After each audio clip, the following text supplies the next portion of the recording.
Ça va, bienvenue à toi sur mon canal. Aujourd'hui, on va aborder quelque chose de passionnant et d'extrêmement intéressant qui est de comment devenir notre propre père. Voilà, si tu veux vivre plus tranquillement et être moins sous la pression de ton entourage à ressentir angoisse et anxiété et ce à tout bout de champ, alors il est impératif que tu regardes cette vidéo qui va t'expliquer en détail comment devenir ton propre père. Voilà. Et par la même occasion, donc, pérenniser toutes tes relations. Voilà. Si tu arrives encore et toujours de sentir ces mêmes vieilles émotions refaire surface et venir pouf, te paralyser ou te torturer de l'intérieur et c'est dans des situations d'une banalité affligeante pourtant. Ça vient, voilà, ça vient t'étouffer, ça vient dans la gorge ou un point dans le ventre, ça vient te diminuer, ça vient tout simplement te faire perdre tes moyens. Voilà, avec la sensation que tu es sur le point de mourir. Voilà, j'exagère peut-être un peu et pourtant, si tu viens juste de croiser à l'extérieur un groupe de jeunes hommes qui chahutent un peu et il y en a un, celui qui a la mine la plus patibulaire qui vient pour te demander l'heure. Voilà. Ou alors c'est ton tour de te présenter pendant une réunion et voilà, c'est le vide, tu te sens tout vaporeux et tout. Voilà, et toutes ces vieilles émotions qui remontent et viennent mettre un foutoir dans ta chair, te chambouler, te rouler dans la boue et faire de toi ce misérable petit lapin, pouf, pris dans le phare de la voiture. Si tu t'es reconnu dans ces quelques exemples, c'est que tous tes vieux dossiers ne sont pas encore bien bouclés et qu'il est plus que temps maintenant que tu te reconnectes à ton enfant intérieur.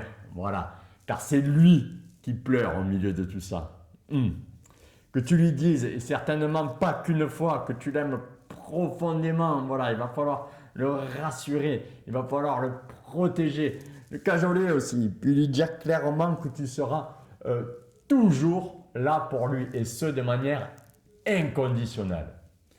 Et ainsi, tu l'as compris, reprendre sur le champ notre rôle de père pour lui, pour notre petit chéri.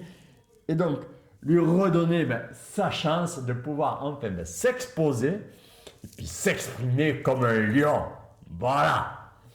Donc, dans cette vidéo, je vais expliquer en 3 étapes comment reconquérir donc, ce rôle de padre vis-à-vis de nous-mêmes, de notre enfant intérieur. Soyons clairs, il ne s'agit pas de devenir le père des autres. Donc, avec premièrement la peur, donc pour notre enfant intérieur, de la souffrance à nouveau, on va voir ça. Deuxièmement, donc d'extrême nécessité de reprendre notre rôle de père. Et troisièmement, le retour d'énergie en conséquence avec une pratique concrète que je vais expliquer dans la dernière partie. Donc, premièrement, la peur de la souffrance à nouveau. Voilà, il est évident que pour l'énorme majorité d'entre nous, nous ressentons tous un malaise quand on nous exprimer avec authenticité dans notre vie de tous les jours, que ce soit dans nos relations sociales tout simplement ou au niveau de notre couple, dans notre famille, avec nos amis ou encore au niveau professionnel avec notre patron ou nos collègues. Quand on a du mal aussi à aller à dire bonjour à quelqu'un qu'on ne connaît pas dans la rue et que rien que d'y penser, on sent cette sensation, c'est la crispation montée, une sorte d'étouffement, la paralysie, voilà, notre système se met en fait en mode survie. Et on sent bien en fait que cette réaction est complètement disproportionnée vis-à-vis de la situation en question. Et c'est à ce moment-là qu'on peut comprendre que c'est un vieux trauma qui est à l'origine de ce mal-être présent en fait. Il n'y a pas 36 000 causes, il y en a certainement une, voire 2 ou 3, voilà, qui résident dans notre passé, en fait dans notre mémoire présente du passé, des moments où l'on a été traumatisé. Voilà, on verra prochainement une vidéo dédiée à ça, au trauma, et sur la manière de les traiter. Voilà, donc on doit voir bien que ce ne sera pas forcément des traumatismes ultra violents comme on a pu nous l'apprendre entre guillemets, comme peuvent être la violence répétée, ou alors des abus sexuels ou des viols ou alors de la maltraitance psychique répétée et ininterrompue d'un parent, donc du coups super toxiques qui évidemment nous font basculer dans ce mode de survie, comme je disais, où on se sent abandonné, car à cet âge-là, abandon égale mort. On ressent donc cette sensation à la frontière de la mort, tout simplement. En fait, un simple petit trauma, un simple petit tais-toi, à un moment de certains parents, ou si l'on a été perdu, égaré dans un grand magasin, par exemple, ça fera la peur de l'abandon, ou une grosse moquerie en classe. Qu'on a subi alors, on l'a subi comme une humiliation. Et tous ces traumas sont engrammés dans nos cellules. Car à cette époque, nous n'avons pas les mêmes références et ressources que maintenant. Notre monde d'enfant est basé sur l'autorité et la confiance qu'ont nos parents, celle de nos professeurs et enseignants, et troisièmement sur notre classe. Voilà, notre classe, nos petits copains, nos petites copines de l'époque, qui de par sa dimension sociale représente notre monde. Et si je n'arrive pas à être accepté en classe, alors le monde ne m'acceptera tout simplement pas, et ça fait très très peur. Voilà où a évolué notre enfant intérieur, notre petit chéri qui, dans ce monde, dans son monde, il a vécu et il a survécu. Et notre enfant intérieur présent, il a en permanence cette peur viscérale de souffrir à nouveau en rapport avec ces traumas engrammés, de revivre ces mêmes émotions. Et ce dont il faut aussi être conscient, c'est que cette même souffrance est vécue même si les déclencheurs sont totalement différents qu'à l'époque. Il est donc nécessaire pour apaiser tout cela de reprendre les rênes et de redevenir notre propre père. Deuxièmement, la nécessité de redevenir notre propre père.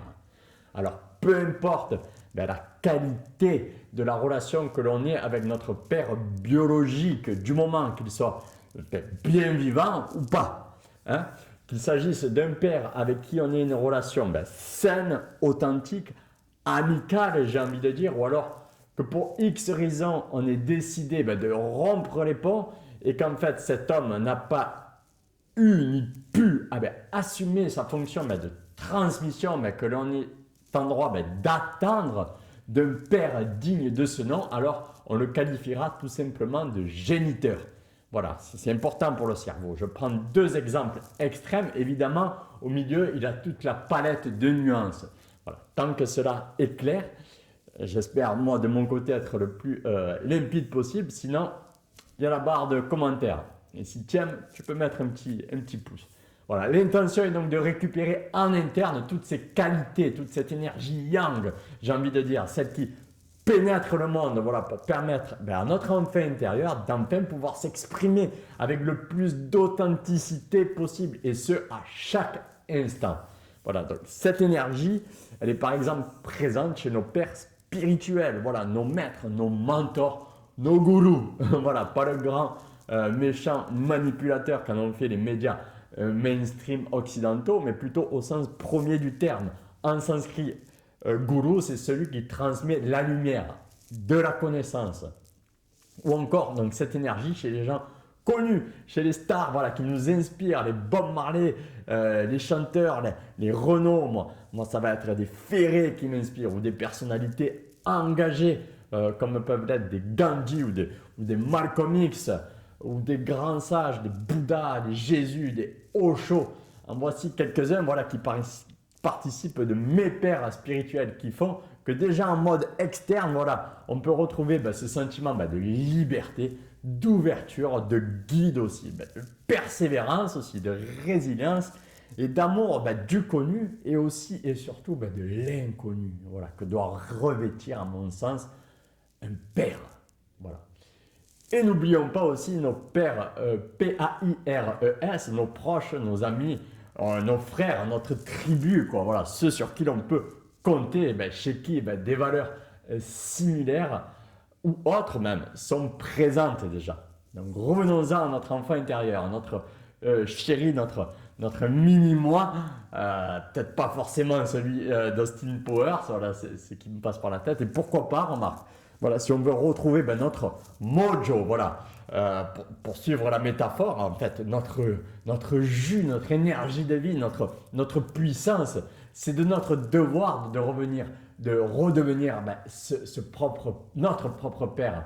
Et ainsi aussi en fait notre propre mère pour nourrir, cajoler, écouter, accueillir cet enfant intérieur, redevenir donc cette oreille bienveillante de père ou de mère donc qui écoute sans juger, je le répète, sans comparer, sans dénigrer. On devient pour nous-mêmes en fait cette oreille d'amour et de compassion, très important.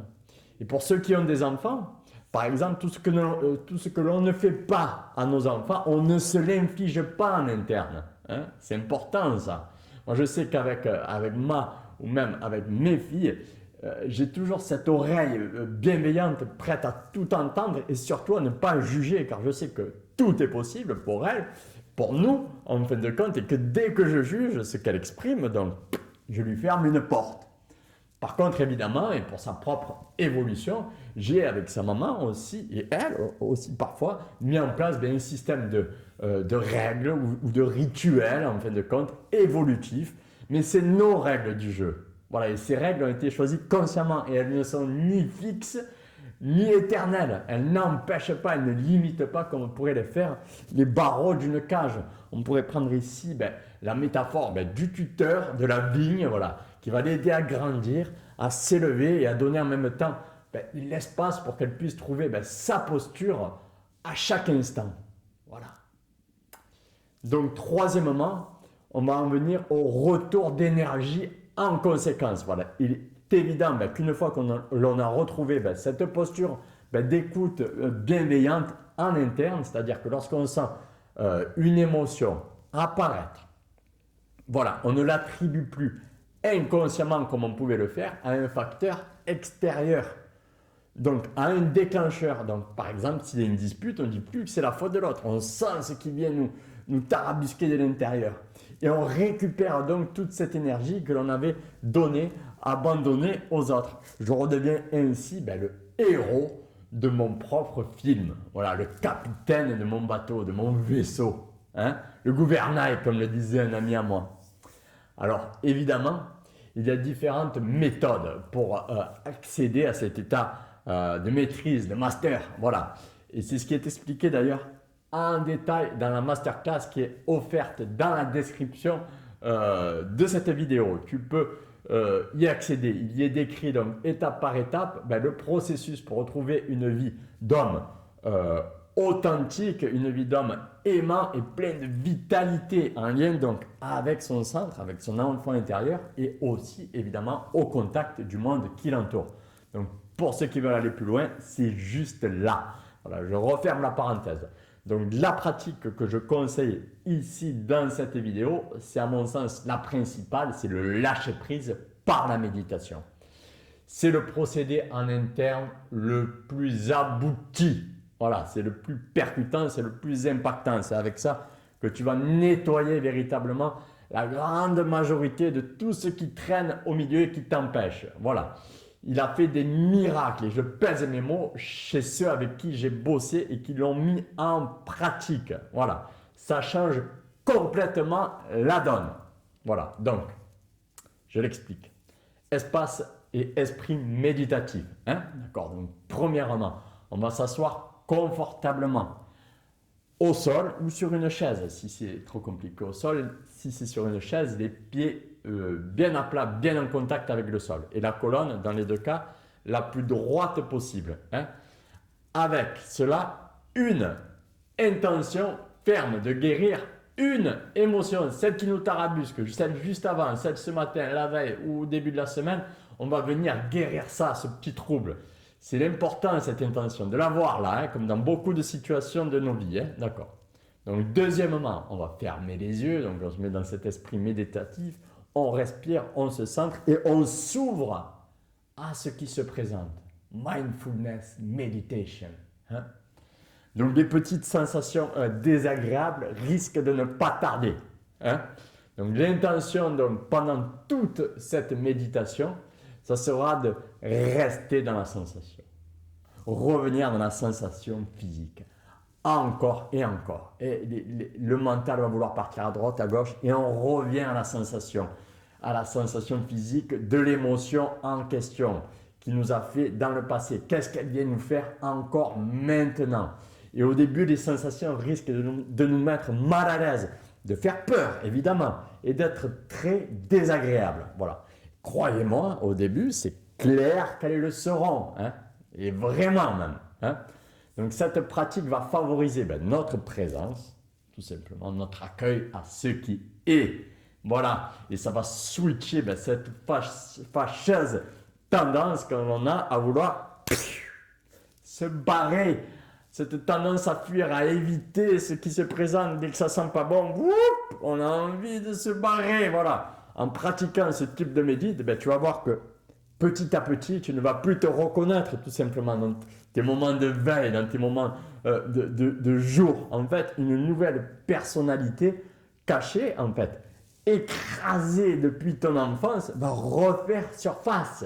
Voilà. Et ne serait-ce que grâce à cela, au moins 80% de toute ton énergie de vie, de tout ton jus, en fait, de toute ton harmonie intérieure aussi, ainsi que toutes tes qualités relationnelles aussi, on parlait des relations interpersonnelles, naturelles, toutes ces qualités naturelles, je le répète, vont être réintégrées. Voilà, tu seras enfin, je vais dire, enfin au contact de ton être véritable, enfin simplement toi-même, ce que tu sais déjà profondément que tu es. Et que le monde attend que tu sois, en fait, tout simplement en secret. On attend tous que tu sois ça, que tu prennes ton pouvoir, quoi. Quand on sait que s'il y a du vrai derrière, voilà. C'est vraiment tout con. Donc, pour résumer, premièrement, cette vidéo, contacter son enfant intérieur.